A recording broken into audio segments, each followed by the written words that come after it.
Chapter 8, The Trench Bowl, read by Mrs. Yeoman. In the interval, Miss Honey left the classroom and headed straight for the headmistress's study. She felt wildly excited. She had just met a small girl who possessed, or so it seemed to her, quite extraordinary qualities of brilliance. There had not been time yet to find out exactly how brilliant the child was, but Miss Honey had learned enough to realize that something had to be done about it as soon as possible. It would be ridiculous to leave a child like that stuck in the bottom form. Normally, Miss Honey was terrified of the headmistress and kept well away from her. But at this moment she felt ready to take on anybody. She knocked on the door of the dreaded private study. "Enter!" boomed the deep and dangerous voice of Miss Trunchbull. Miss Honey went in. Now, most head teachers are chosen because they possess a number of fine qualities. They understand children and they have the children's best interests at heart. They are sympathetic, they are fair, and they are deeply interested in education. Miss Trunchbull possessed none of these qualities, and how she ever got her present job was a mystery.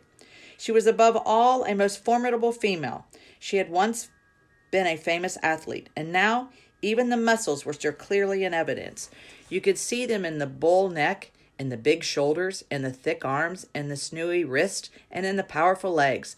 Looking at her, you got the feeling that this was someone who could bend iron bars and tear telephone directories in half. Her face, I'm afraid, was neither a thing of beauty nor a joy forever. She had an obstinate chin, a cruel mouth, and small, arrogant eyes. And as for her clothes, they were, to say the least, extremely odd. She always had on a brown cotton smock, which was pinched in around the waist with a wide leather belt. The belt was fastened in front with an enormous silver buckle. The massive thighs were emerged from out of the smock were encased in a pair of extraordinary breeches, bottle green in color, and made of coarse twill. These breeches reached to just below the knees, and from there on down she sported green stockings and turn-up tops, which displayed her calf muscles to perfection. On her feet she wore flat-heeled brown brogues with leather flaps.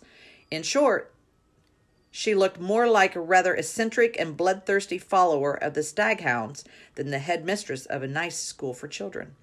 When Miss Honey entered the study, Miss Trunchbull was standing beside her huge desk with a look of scowling impatience on her face. "Yes, Miss Honey," she said. "What is it you want? You're looking very flushed and flustered this morning. What's the matter with you? Have those little stinkers been flicking spitballs at you?" "No, headmistress, nothing like that." "Well, what is it then? Get on with it. I'm busy." As she spoke, she reached out and poured herself a glass of water from a jug that was always on her desk. "There is a little girl in my class called Matilda Wormwood," Miss Honey began. "That's the daughter of the man who owns Wormwood Motors in the village," Miss Trunchbull barked. She hardly ever spoke in a normal voice. She either barked or shouted. "An excellent person, Wormwood," she went on. "I was there only yesterday. He sold me a car, almost new, only done 10,000 miles. Previous owner was an old lady who took it out once a year at the most. A terrific bargain. Yes, I liked Wormwood, a real pillar of our society. He told me the daughter was a bad lot, though. He said to watch her. He said if anything bad ever happened in the school, it was certain to be his daughter who did it. I haven't met the little brat yet, but she'll know about it when I do. Her father said she's a real wart." "Oh, no, headmistress, that can't be right," Miss Honey cried. "Oh, yes, Miss Honey, it darn well is right. In fact, now I come to think of it, I'll bet it was she who put that stink bomb under my desk here first thing this morning.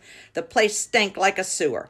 Of course it was her. I shall have her for that. You see if I don't. What's she look like? Nasty little worm, I'll be bound. I have discovered, Miss Honey, during my long career as a teacher, that a bad girl is a far more dangerous creature than a bad boy.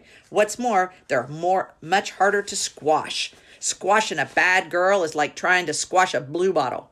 You bang down on it and the darn thing isn't there. Nasty, dirty things little girls are. Glad I never was one." "Oh, but you must have been a little girl once, headmistress. Surely you were." "Not for long, anyway," Miss Trunchbull barked, grinning.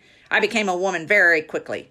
"She's completely off her rocker," Miss Honey told herself. "She's balmy as a bedbug." Miss Honey stood resolutely before the headmistress. For once, she was not going to be browbeaten. "I must tell you, headmistress," she said, "that you're completely mistaken about Matilda putting a stink bomb under your desk." "I am never mistaken, Miss Honey." But headmistress, the child only arrived in school this morning and came straight to the classroom. Don't argue with me, for heaven's sake, woman.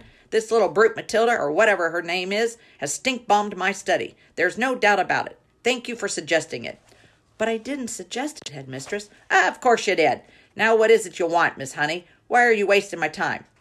I came to talk to you about Matilda, headmistress. I have extraordinary things to report about the child. May I please tell you what happened in class just now? I suppose she set fire to your skirt and scorched your knickers, Miss Trunchbull snorted. No, no, Miss Honey cried out. Matilda is a genius. At the mention of this word, Miss Trunchbull's face turned purple, and her whole body seemed to swell up like a bullfrog's. A genius, she shouted. What piffle is this you're talking, madam? You must be out of your mind. I have her father's word for it that child is a gangster. Her father is wrong, headmistress. Don't be a twerp, Miss Honey. You have met the little beast for only half an hour, and her father has known her all of her life.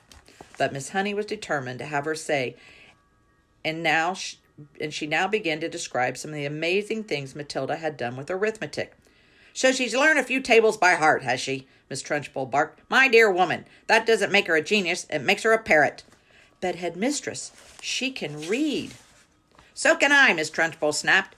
It is my opinion, Miss Honey said, that Matilda should be taken out of my form and placed immediately in the top form with the 11-year-olds. Ha! Snorted Miss Trunchbull. So you want to get rid of her, do you? So you can't handle her? So now you want to unload her on the wretched Miss Plimsoll in the top form, where she will cause even more chaos? No, no, cried Miss Honey. That is not my reason at all. Oh, yes, it is, shouted Miss Trunchbull. I can see right through your little plot, madam, and my answer is no. Matilda stays where she is, and it is up to you to see that she behaves herself. But headmistress, please. Not another word, shouted Miss Trunchbull. In any case, I have a rule in this school that all children remain in their own age groups regardless of ability. Great Scott! I'm not having a little 5-year-old brigade sitting in with the senior girls and boys in the top form. Who ever heard of such a thing? Miss Honey stood there helpless before this great red-necked giant. There was a lot more she'd like to have said, but she knew it was useless. She said softly, Very well, then. It's up to you, headmistress. You're darn right it's up to me, Miss Trunchbull bellowed. And don't forget, madam, that we are dealing here with a little viper who put a stink bomb under my desk. She did not do that, headmistress. Of course she did, Miss Trunchbull boomed. And I'll tell you what, I wish to heavens I was still allowed to use the birch and the belt as I did in the good old days. I'd have roasted Matilda's bottom for her so she couldn't sit down for a month. Miss Honey turned and walked out of the study, feeling depressed, but by no means defeated. I am going to do something about this child, she told herself. I don't know what it will be, but I shall find a way to help her in the end.